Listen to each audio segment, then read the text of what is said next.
মায়ার নবী রহমাতাল লিল আলামিন নবী বলতে আছেন, ও বেলাল তুমি কি কলমা পড়তে যাও? হযরতে বেলাল রাদিয়াল্লাহু তাআলা আনহু বলতে আছেন, ইয়া রাসূলুল্লাহ ইয়া হাবিবাল্লাহ নবী গো, আমি কালমা পড়ে মুসলমান হতে চাই। আমার দয়ার নবী মায়ার নবী রহমাতাল লিল আলামিন নবী বলতে আছেন, তুমি যদি কালমা পড়ে না হয়তো মায়া তোমাকে মারা ধরা শুরু করে দিবে। তুমি কিসের জন্য কালমা পড়তে যাও? আমার দয়ার নবী মায়ার নবীকে বলতে আছে, ইয়া রাসূলুল্লাহ ইয়া হাবিবাল্লাহ নবী গো, আমি যখন শুনেছি মান ক্বালা লা ইলাহা ইল্লাল্লাহ ফাদাখালাল জান্নাহ, কোন ব্যক্তি যদি একবার কালমা পড়ে নেয় সেই ব্যক্তি একদিন না একদিন জান্নাতে চলে যাবে। ইয়া রাসূলুল্লাহ ইয়া হাবিবাল্লাহ নবী গো, আপনি আমাকে কালমা পড়াইয়া দেন। আমার দয়ার নবী মায়ার নবী বলতে আছেন, লা ইউকাল্লিফুল্লাহু নাফসান ইল্লা উসাহা। ইসলাম হলো এমন একটা জিনিস যে ইসলাম জবরদস্তি করে কালমা পড়ায় না। আমার দয়ার নবী মায়ার নবীকে বলতে আছে, ইয়া রাসূলুল্লাহ ইয়া হাবিবাল্লাহ নবী গো, আমি নিজে ইচ্ছে বলতে আসি, আমাকে আপনি কালমা পড়াইয়া দেন, আমি মুসলমান হতে চাই। আমার দয়ার নবী মায়ার নবীকে নবী বলতে আসি, তুমি পড়ো আশহাদু আল্লা ইলাহা ইল্লাল্লাহ ওয়া আশহাদু আন্না মুহাম্মাদান আবদুহু ওয়া রাসূলুহু। আমার দয়ার নবী মায়ার নবী রহমাতাল লিল আলামিন নবী আপনার এই কথা বলার পরে তিনি বলতে আছেন, হযরত বিলাল বলতে আছে, ইসলাম বলতে আছে, ইয়া রাসূলুল্লাহ ইয়া হাবিবাল্লাহ নবী গো, আপনি যখন আমাকে কালমা পড়াইয়া দিলেন, আপনি আল্লাহ রাব্বুল আলামিনের কাছে দোয়া করুন যেন আমার নামটা ইসলামের খাতায় হয়ে যায়। আর ইসলামের খাতায় যদি নাম হয়ে যায়, আল্লাহ রাব্বুল আলামিন একদিন না একদিন জান্নাত দিয়ে দিবে। সুবহানাল্লাহ। আজকাল মোহতারাম ও আমার ভাইরা শুনে নাও, কালমা পড়ার ফজিলত শুনে নাও। মান ক্বালা লা ইলাহা ইল্লাল্লাহ ফাদাখালাল জান্নাহ, কোন ব্যক্তি যদি একবার কালমা পড়ে নেয় সেই ব্যক্তি একদিন না একদিন জান্নাতে চলে যাবে। হযরত তিনি বাড়ি আসার পরে উমাইয়ার বাড়িতে আরেকবার বিশ্রাম করতে আসে। উমাইয়া আল্লাহর বাড়িতে আসার পরে নিজের ঘর চেকআপ করতে আসে। চেক করতে আসার পরে তিনি একটি চিত্র দিয়ে শুনতে পেলেন, হযরত বেলাল লা ইলাহা ইল্লাল্লাহ মুহাম্মাদুর রাসূলুল্লাহ পড়তে আসে। বেলাল ইসলামের মতো অবস্থায় আপনার টকটক করে আওয়াজ দিতে আসে, বলতে আছে, মানন্তা তুমি কে? হযরত বেলাল এই কথা বলার পরে উমাইয়া বলতে আসে, আনা উমাইয়া, আমি হলো উমাইয়া, দরওয়াজা খুলে দাও। হযরত বেলাল দরওয়াজা খুলে দিলেন। আসার পরে বলতে আছে, কি হয়েছে? উমাইয়া বলতে আছে, কি পড়তেছিলে? হযরত বেলাল রাদিয়াল্লাহু তাআলা আনহু বলতে আছে, ও উমাইয়া, ও আমার মালিক, আমি সকালবেলাতে রাসূলুল্লাহ সাল্লাল্লাহু তাআলা আলাইহি ওয়াসাল্লামের কাছে গিয়েছিলাম। যাওয়ার পরে আমি কালেমা পড়ে মুসলমান হয়ে গেছি। ইসলাম উমাইয়া তিনি বলতে আছে, তুমি কি কালেমা ছাড়তে পারবে না? হযরত বেলাল বলতে আছে, না আমি কালেমা ছাড়তে পারবো না। আবু জেহেলের কাছে যাওয়ার পরে বলতে আছে, ও আবু জেহেল,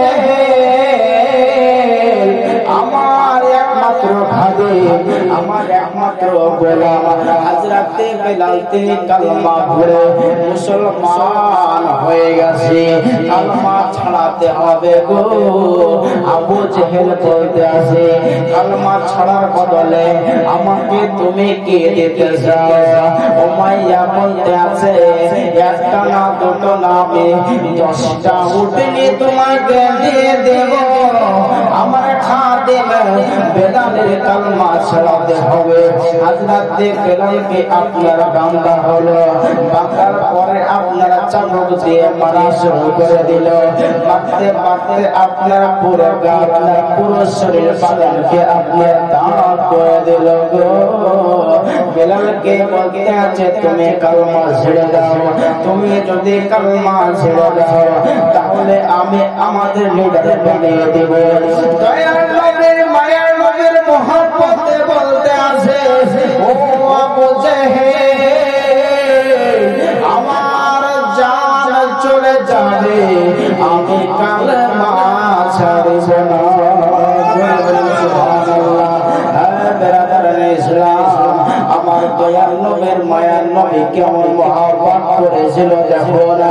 হযরত বেলালকে শুইয়ে দিল হযরত বেলালকে মরুভূমির বাড়িতে শুইয়ে দেওয়ার পরে একটি বড় পাথর আনার পরে আমার বেলালের বুকের উপর চাপিয়ে দিলেন হযরত বেলালের কোনো কথা বের হয় না জবান থেকে একটি ছোট কথা বের হয় সেটা লা ইলাহা ইল্লাল্লাহ মুহাম্মাদুর রাসূলুল্লাহ বেলালকে যত মেরে যায় ঈমান তত বেড়ে যায় জোরে বলি সুবহানাল্লাহ আল্লাহর নবী নূরের নবী গো আপনি নবী আমার জীবনের জীবন আপনি নবী আমার জীবন সাথী অন্ধকার কবরের বাতি আপনি নবী আমার জীবনের জীবন আল্লাহ নবী নূরের নবী গো আপনি নবী আমার জীবনের জীবন আমার হযরত বেলালকে কালমা পড়াতে পারলাম হযরত বেলালকে অনেক মারা শুরু করে দিলাম হযরত বেলাল কালমা ছাড়তে চায় না কালমা ছাড়তে চায় না আবু জেহেল অনেক মারা শুরু করে দিল হযরত বেলালের পায়ে রশি বাঁধা হলো একটি ঘোড়ার পায়ে রশি বাঁধা হলো ঘোড়া আপনার মরুভূমির বাড়িতে টানতে আরম্ভ করে দিয়েছে পুরো শরীরের চামড়া আপনার বেরিয়ে যায় কিন্তু বেলাল কালমা ছাড়ে না ও আমার ভাইরা ও আমার মা খালারা শুনে আমাদেরকে যদি কোনো ব্যক্তি 10,000 টাকা দেয় আমরা কালমা ছাড়ার জন্য প্রস্তুত হয়ে যাব কিন্তু বেলালকে এত মারার পরে এত ধমক দেওয়ার পরে বেলাল বলতে আছে আমি কালমা ছাড়তে পারবো না বেলালকে আপনার একটি গর্তের মধ্যে ফেলে দিলেন ইহুদির একজন মহিলা হযরত আবু বকর সিদ্দিককে বলতে আছে ও আবু বকর সিদ্দিক নবীজির একজন গোলাম হযরত বেলালের হাত থেকে অনেক মারা ধরা শুরু করেছে ওই গর্তের মধ্যে ফেলে দিয়েছে ওই গাড়ির মধ্যে ফেলে দিয়েছে যাওয়ার পরে তোমরা আজাদ করে নাও হযরত বেলালের কাছে দৌড়ে আসার পরে বলতে আছে তুমি কে হযরত বেলাল বলতে আছে আমি হলো হযরত বেলাল তোমাকে তো আমি চিনতে পারছি না বলতে আছে আবু জেহেল আমাকে অনেক শাস্তি দিয়েছে আমাকে অনেক শাস্তি দিয়েছে হযরতে বেলালের কথা শোনার পরে আবু জেহেলের কাছে যাওয়ার পরে বলতে আছে হযরতে বেলালকে ছেড়ে দাও, আমি তোমাকে অনেক ধন দৌলত দিয়ে দিব, আমি নিজের ধন দৌলতের মধ্যে আমি তোমাকে দিয়ে দিব। আবু জেহেল বলতে আছে ঠিক আছে ঠিক আছে নিয়ে চলে যাও। এমন তো অবস্থায় হযরতে বেলালকে আপনারা নিয়ে যেতে আসে। হযরতে আবু বকর সিদ্দিক বলতে আছে চলো তোমাকে আমি ডাক্তারের বাড়ি নিয়ে যাব, অনেক কবিরাজের কাছে নিয়ে যাব।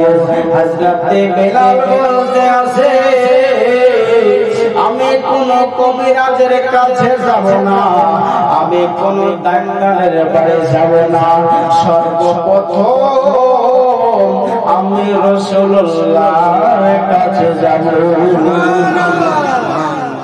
মদিনা মদিনা আশিক মুমিনের ঠিকানা, মদিনা মদিনা আশিক মুমিনের ঠিকানা। নবীর ছিল সাহাবী হযরতে বেলাল হাবশী, নবীর ছিল সাহাবী হযরতে বেলাল হাবশী। এত কষ্ট পাওয়ার পরে কালেমা কেন ছাড়ে না?